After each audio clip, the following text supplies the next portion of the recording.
Welcome back to Decoding Learning Series, a podcast by L&D Today, the show where we explore ideas, tools, and strategies that are shaping the future of workplace learning and development. I'm your host Roshan Jha, and today we're diving into one of the most enduring and practical frameworks in adult learning theory, Kolb's experiential learning model. If you're designing learning programs for a fast-changing workforce, struggling with learner engagement, or looking to build real-world skills through training, this episode is for you. Kolb's model isn't just a theory, it's a blueprint of how people actually learn at work, through experience, reflection, and application. To walk us through this model, we are joined by Gabriel Banerjee, an expert in experiential learning who's helped organizations translate Kolb's model into measurable performance outcomes. So, Gabriel, in this episode, we are talking about David Kolb's model, very popularly known as the Kolb's model, right? So, give us a context on who he was and what led him to develop this experiential learning model. What gap was he trying to address in adult learning? Okay.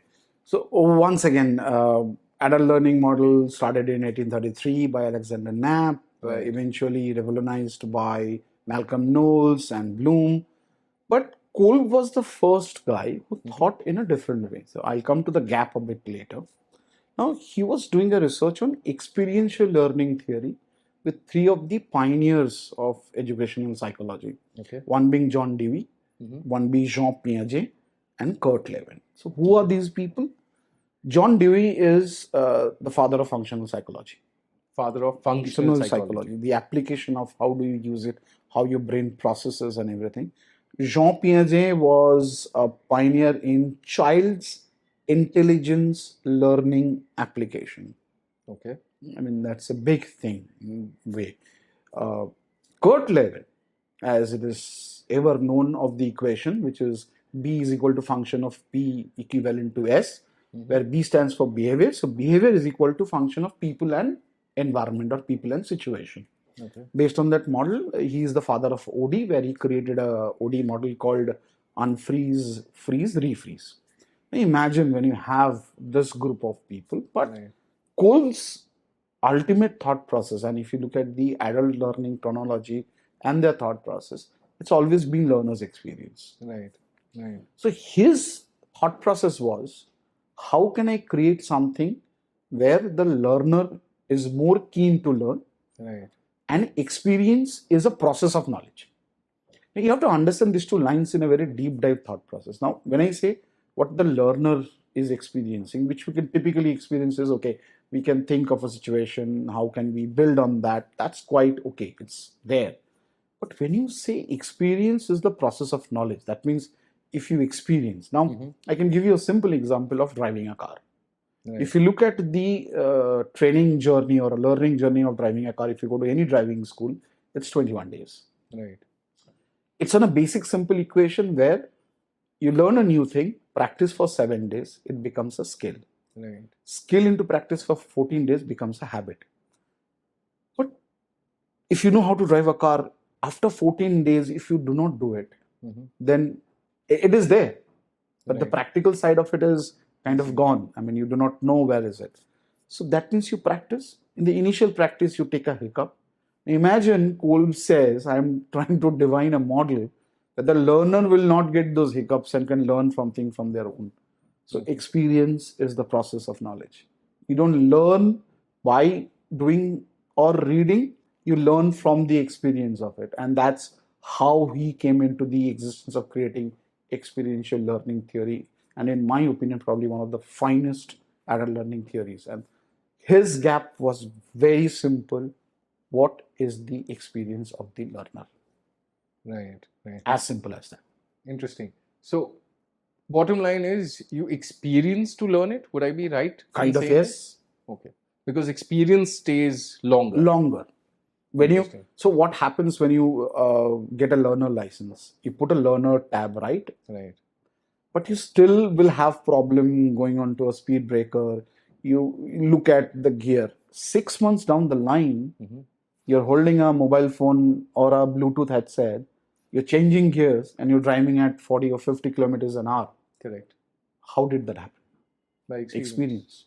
True. So what his thought process was, the experience should be so great when you're delivering a program, when you're creating a journey, Right. that people, by experiencing it, will eventually create their own action plan for implementation. Interesting. That's the ideology. Interesting, actually. So, can you walk us through the concept of learning through experience, and how does it form the foundation of Kolb's model? Okay. See, as I said, there are two parts of it. One, Right. the learner experience, and knowledge is the experience, knowledge is the process or the experience putting together. Right. Now, let me put it in a different perspective for the viewers to understand in a simple way. Right. When you first read something or experience something, what comes to your mind? Mental visualization, I suppose. Right? Yes. Very good. Once you have done it for a while with that new experience, then what do you do?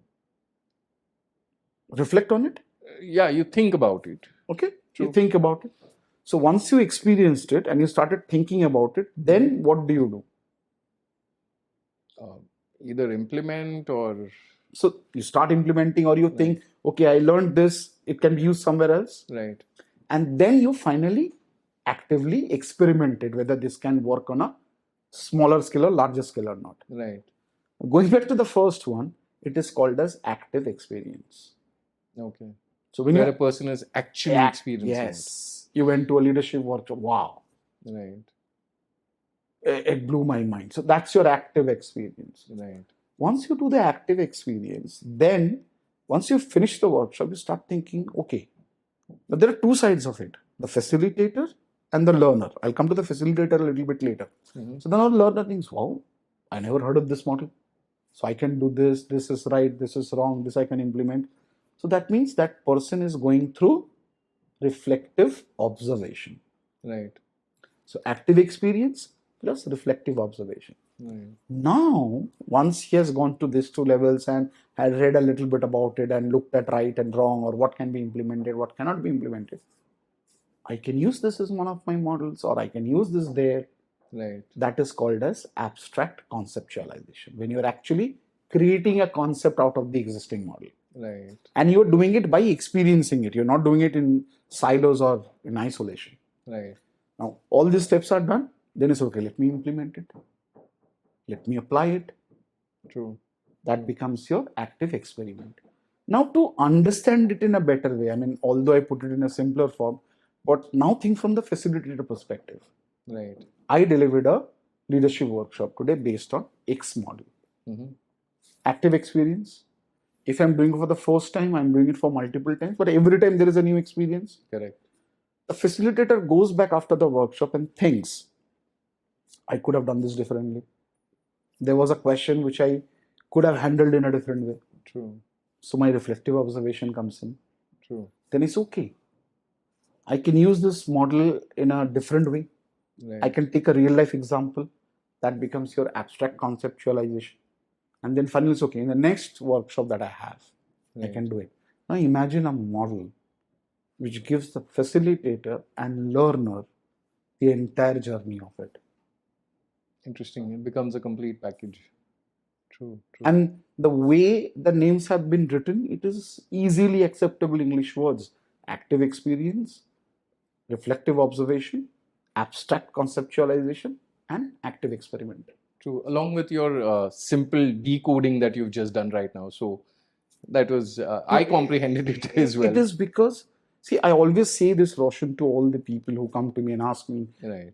Because it's not that easy model, because there are behavioral traits of every model. Then you have diverging, then you have accommodating as a behavioral learning style. Right. So a model which is catering as a concrete experience to start with, which I call it active experience to make people understand. Right. So the actual is concrete experience. So what I experienced as a concrete there as a live experience. True.